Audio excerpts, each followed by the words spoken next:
don't freak out. So we got a new client here. Oh boy, this lash set is going to be challenging. She said that she didn't have good retention last time. I do think that she has oil-prone skin. Gotta tell her to clean more thoroughly. I see mascara.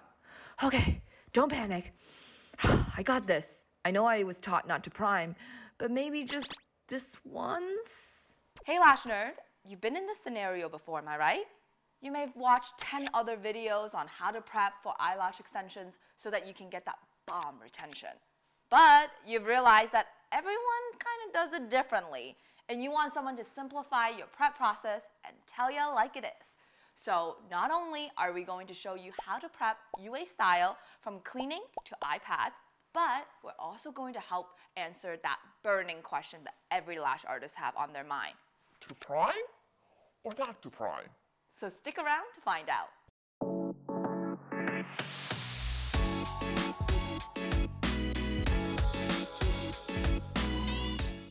Now the key to making your eyelash extension last till the end of time, okay, maybe not end of time, but at least a good solid few weeks, is to make those natural lashes squeaky clean. And that's why step 1 is to remove any heavy eye makeup first, including concealers and eye cream. It's actually extremely important that you remember to remove everything in under eyes to help your eye pads stick better, and then also to remove any makeup. So as you can see here, our model today have a little bit of eyeliner on, and we're going to show you guys how to remove that. So you're going to first take the cotton rounds, and then we're going to take a little bit of eye makeup remover. You want to start wiping downwards so that you're really removing all the makeup. There we go. And before you remove the makeup, you want to let your client know, because it's important that we tell our clients every step of the way so that they can feel a sense of safety and security, so that they know what to expect and what is happening. Now we're gonna go ahead and clean the other eye as well, just getting rid of all that eyeliner. If you slightly pull your client's eyes up like this a little bit, that would allow you to expose her eye lines better, and you can really get in there. And if there's any extra eyeliner that you can't get rid of, you can always just take a micro swab.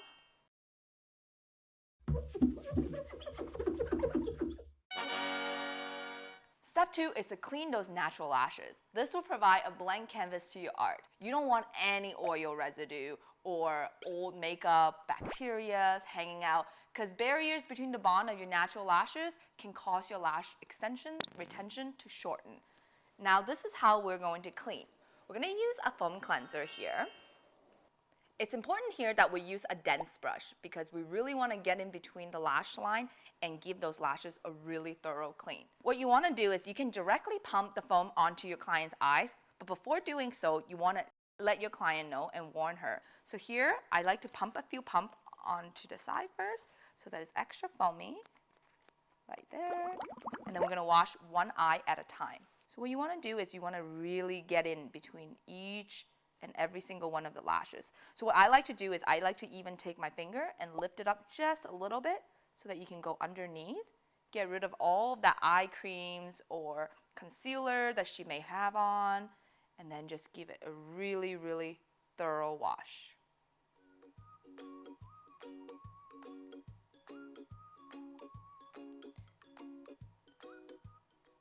You want to have your paper towel handy so you can pick up any of the foam residues.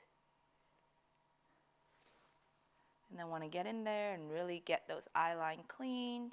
Now we're going to go in and rinse. So I'm going to go ahead and wash the other side.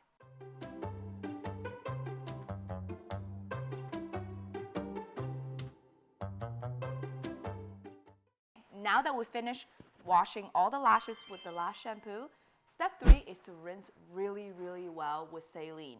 And you don't want to leave any soapy residue behind because you will be gluing your extensions to leftover. Okay, let me ask you guys this. What do you think about using saline? To saline or to not saline? Or do you prefer using distilled water? Or maybe even something else? I want you to leave your answer in the comment section below. But here is what I want to share with you guys. There's one misconception about using saline, and that is that saline contains salt content, and this will affect your retention. However, through my thorough experiment and talking to specialists, we've discovered that the salt in saline concentration is so minuscule that it's not going to affect your retention. Oh. Actually, you want to use saline rather than distilled water because saline is biocompatible to your client's eyes. What that means is that when you're rinsing out the soap and you're rinsing out the shampoo, your client isn't going to feel any stinging sensation that they will otherwise get if you were to use distilled water. So here, as you can see, I have a saline bottle.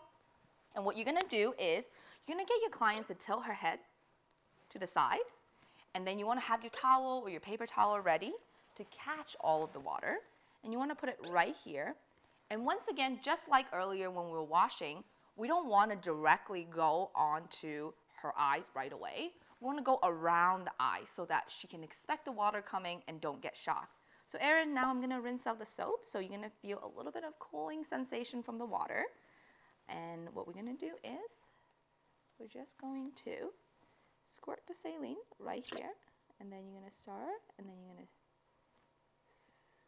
give it a good rinse. There we go. And if your client is closing their eyes, because it's normal to have water going close to your eyes and you can't help but want to squint, so you can just gently guide her eyes like this, so that even if she's squinting, you can still get in between her lash line. So what we're gonna do is we're gonna hold the towel right here, and then we're gonna gently guide her eyes, just like that, and tilt her head to the side, and we're gonna rinse it one more time. There we go. Perfect. And now I'm just gonna rinse the other eye.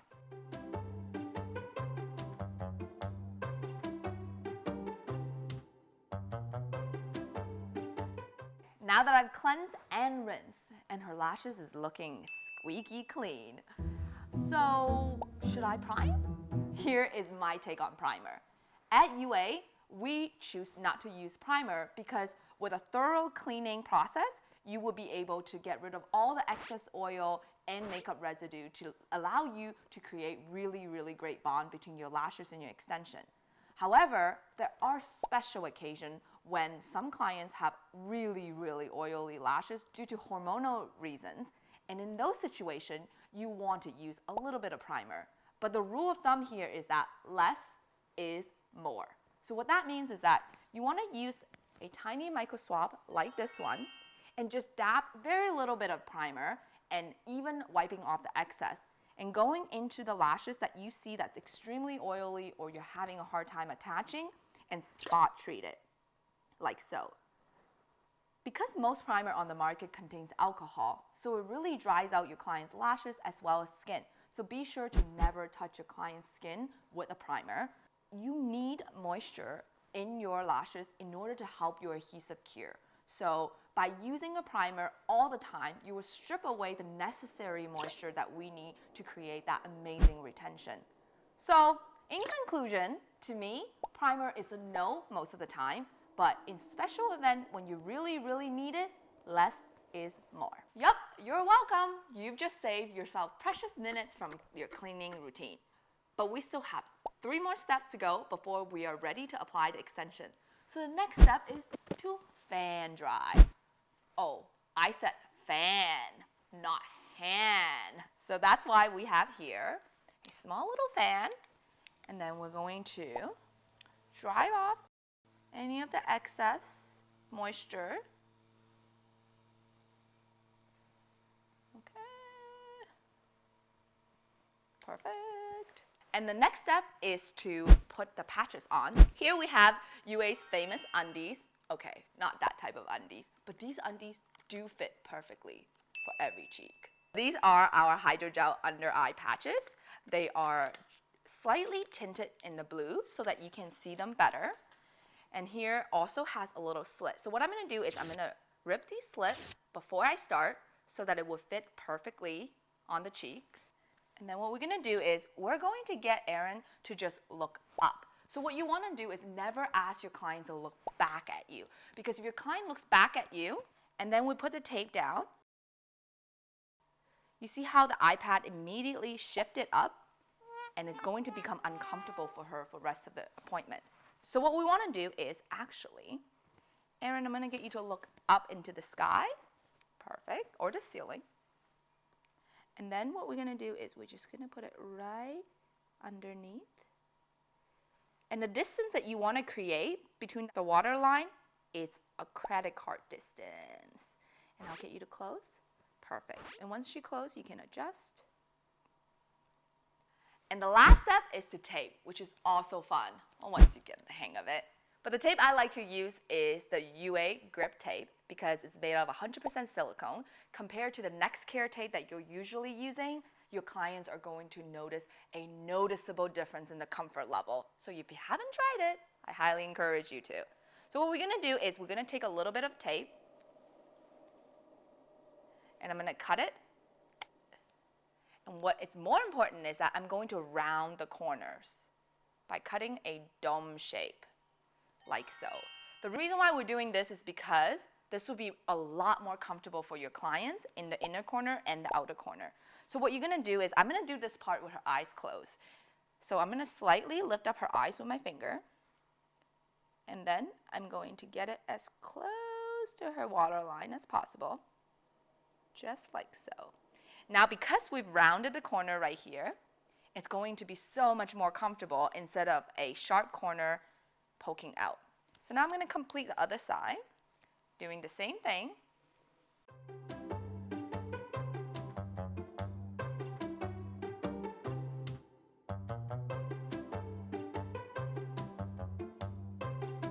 Before you start lashing, you just want to do a quick check to make sure that your process are done properly and that it's comfortable for your client. Because if it's not, you want to adjust it as early as possible. When you're finding it's hard in the middle of your process, it's going to take a lot more time for you to reset everything, or it's going to cause your client a lot of discomfort. We ask our client how she's feeling, and then we double check to make sure that all the lashes are exposed. There we go. Just like that. And then we make sure all of the inner corners are exposed. And there you have it. That's the 6 easy steps to prepping your lashes. And in case you are like me and you have memory of a goldfish, I'll break it down for you guys one more time. 1 is to remove eye makeup. 2 is cleanse lashes with a cleanser. 3, rinse lashes with saline. 4, fan dry, not hand dry. 5, apply eye pads. And then 6, tape it up.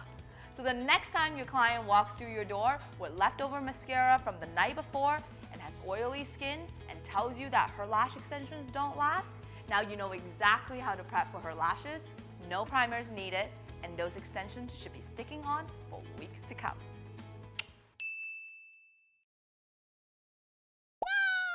Now, if you enjoyed this video, remember to smash that like button, subscribe, and hit the notification bell so that you don't miss our next video. In the next video, I'm going to show you guys how to cleanse your lashes if your client came back for a fill with lashes on, and show you guys how to get rid of those dirt and makeup residue from the lashes. But other than that, peace out, lash nerds.